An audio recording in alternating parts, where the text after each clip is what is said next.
Hi, thank you for joining me for yet another installment of The Adventures of Becky and Kathy. Today, we're moving forward to when we were 18 years old and the very first time I lived away from home.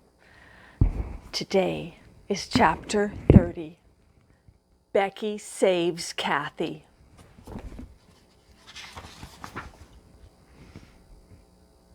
The summer after our first year of college, Solano Community College, but give me a break. In California back then, junior colleges were free. My college theater director advised that I should apply to apprentice at a professional summer stock theater group in the Napa Valley, Yountville, the Napa Valley Theater Company. An apprentice pays a company for the privilege of working for them 6 days a week, 12 hours a day. During my interview, the producer wanted to make sure that I would be comfortable in the atmosphere of theater people. She was kind and upfront that persons in the company were older with alternative lifestyles, loose morals and such. She forgot to add, and really bad language. Still living blissfully naive at age 18, I said, "Of course, all would be fine." However, I was not prepared for such a stark contrast to life in my hometown. In my home, my mother didn't allow us to say "shut up." And I still laud Phil Dunphy's mindset of WTF, meaning why the face. On a Friday afternoon, Becky packed me into her bright red car, a Colt. Really, the name of her car was a Colt. She took me, my small footlocker, and bike on her back rack.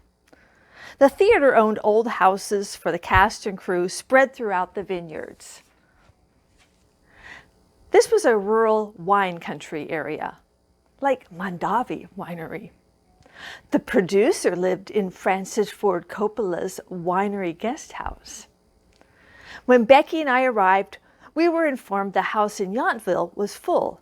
They led us miles up the 2-lane highway, then turned for a few miles on a narrow road to a small house. I was assured I could just catch rides with various people to and from the theater starting Monday. With my few possessions unloaded, Becky reluctantly unpacked and left. Homesickness hit quickly.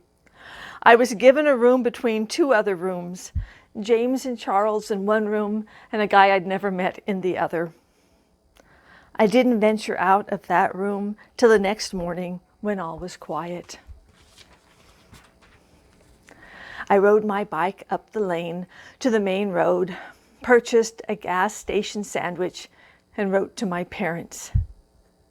Think back to your days of the very first time you were homesick, and I'm sure many of you experienced similar emotions. Here are some excerpts of the actual letter I wrote to my parents that day. I'm going to keep them brief, but you'll get the idea of what was going on. I think in the last 2 days, I've come to appreciate my family more than ever. I miss you all very much. Hopefully, Becky has informed you about what's going on. The worst part of this living arrangement is my transportation problems. I'm worried about not knowing from one day to the next who's going to be able to take me to the theater on time and how I'll get back afterwards. And then I feel my lack of privacy. The room I'm in now is between 2 other bedrooms, and my exits are into theirs. Some guys are staying in them. There are no curtains in the entire house, so showering is quite awkward. And on, but you get the idea. After I wrote them, I rode my bike home. Just as I approached that dirty little house, a flash of red passed me and slowed to a stop.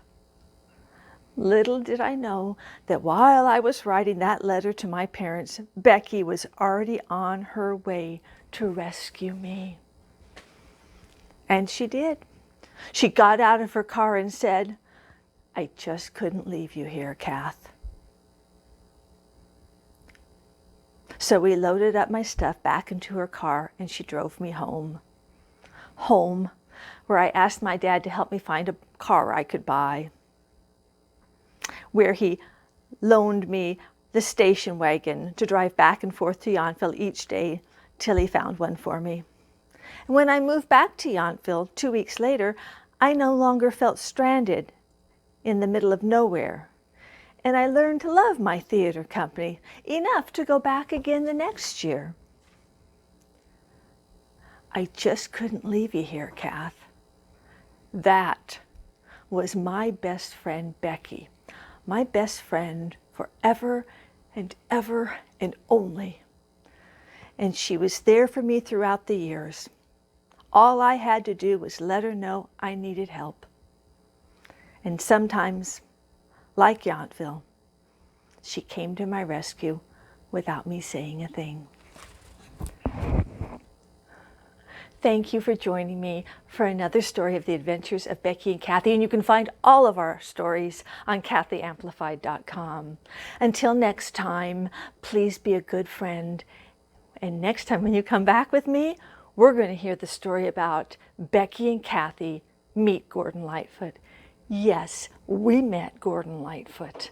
Till then, be a good friend. The blessings last a lifetime.